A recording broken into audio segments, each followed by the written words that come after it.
I started out, my father was American military. My dad's commander came to me and he said, "We want you to be part of this group. And you are going to take women away from practicing Islam, basically being free and feminist and living their lives." But in order to do that, I had to read Quran. I had to read Hadith. And I fell in love with the Quran. In the evenings, I was sitting with a group of Christians and, well, actually it was mostly Jews, that would teach me Quran and Hadith and how to play with it. I decided if I had been a Jew when Isa alayhi salam came, I would have had to accept Isa alayhi salam. So how can I now deny Muhammad, even if it means giving up my life? When I took the Shahada, I felt something I never felt before. I was saying Ashhadu an la ilaha illallah. I literally went, the first time in my life, I had breathed in. I called my father, who at that time was in Germany, and I was like, I became a Muslim. He told me, that's it, I'm sending a ticket. Tomorrow you'll be on a plane on your way to Germany. I said, I can't deny it. And he said, if you don't take this ticket, I no longer have a daughter, you're dead to me. He bought me a Ferrari. He's like, it's yours if you take off your hijab.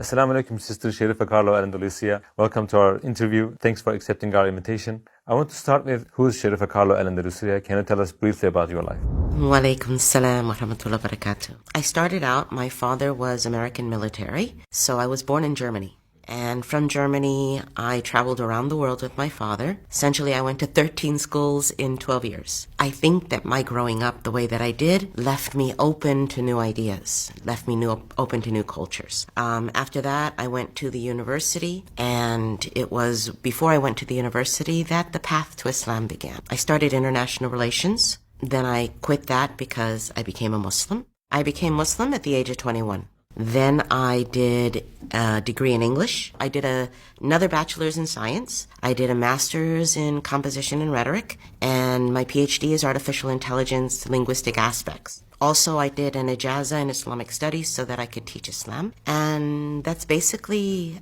between working at the university, doing dawah, that's pretty much my life. How was your life in regards to faith? What were you believing in? I was raised as a Catholic. My father is a Southern Baptist, my mother was a Catholic, so in order for them to get married, he had to agree to raise us as Catholics. So that's what I grew up as. During the years, I looked at other different types of Christianity, but for the most part, I was a Christian. I believed that Jesus was God and the Son of God, and that if we didn't accept him and we didn't worship him, then we would go to hell. So that was my basic belief. We were quite religious, and my family was very conservative.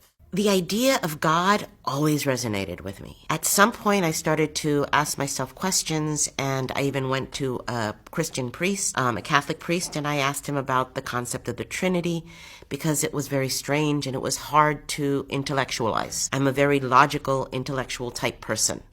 So the way that he explained it was like nonsense to me. I had a hard time understanding it and accepting it, but I really believed in God, and everything around me, everybody around me was saying Jesus is God, the Son of God. Who was I to be questioning it? Assalamu alaikum, brothers and sisters. We saw that 80% of our audience, including this video, are not subscribed to our channel. As you know, we are a non-profit organization and advertisements are disabled on our videos. So the only reason we are asking for this is to spread the truth. It may seem like a small act, but inshallah, it may be a means of guidance for many people. Now let's click the subscribe button and let's walk as an eternal passenger. How did you decide to take a dangerous path of studying religious sciences in order to denigrate Islam?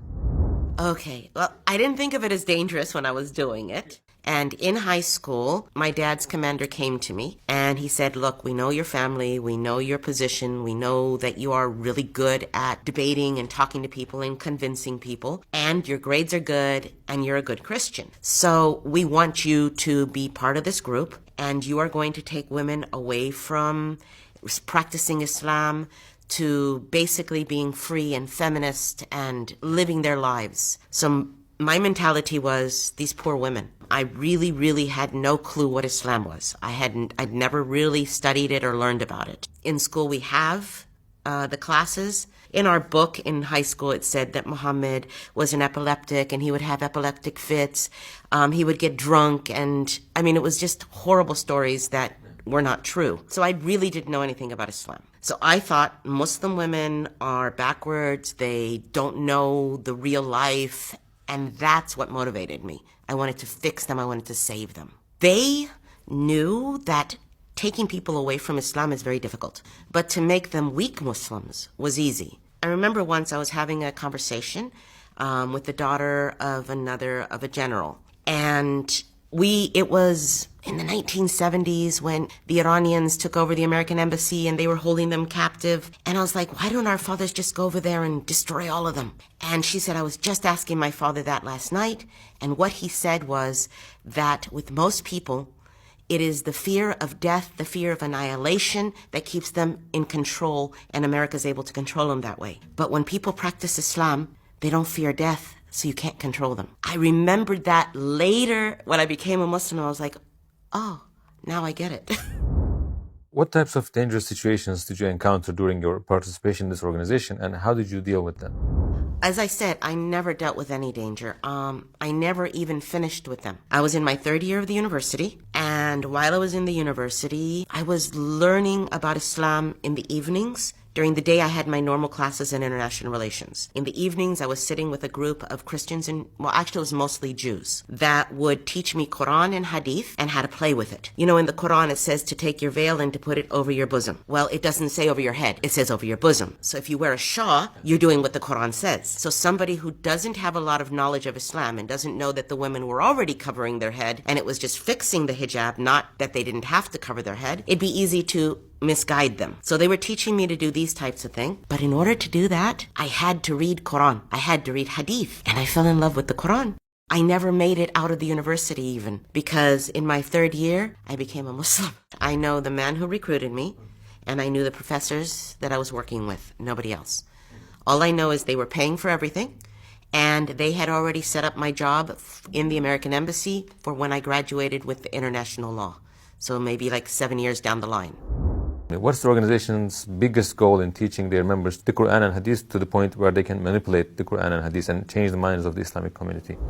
What they wanted was the power and the control. They also recognized that, because I did question, why are we targeting feminism and women? And their answer is, if you destroy a man, you destroy a man. If you destroy a woman, you destroy the generations that come after her. So they become less practicing of Islam. They become weaker and more focused on the dunya and not on the akhirah. These people can be easily manipulated and moved and done whatever they want to do with them. They don't care if these people go to Jannah or Jahannam. What they care about is we can control them, we can manipulate them, we can make this society do what we want them to do. There's an old saying that the strongest way to control people is sex, drugs, and music. And by music, it means like all of media.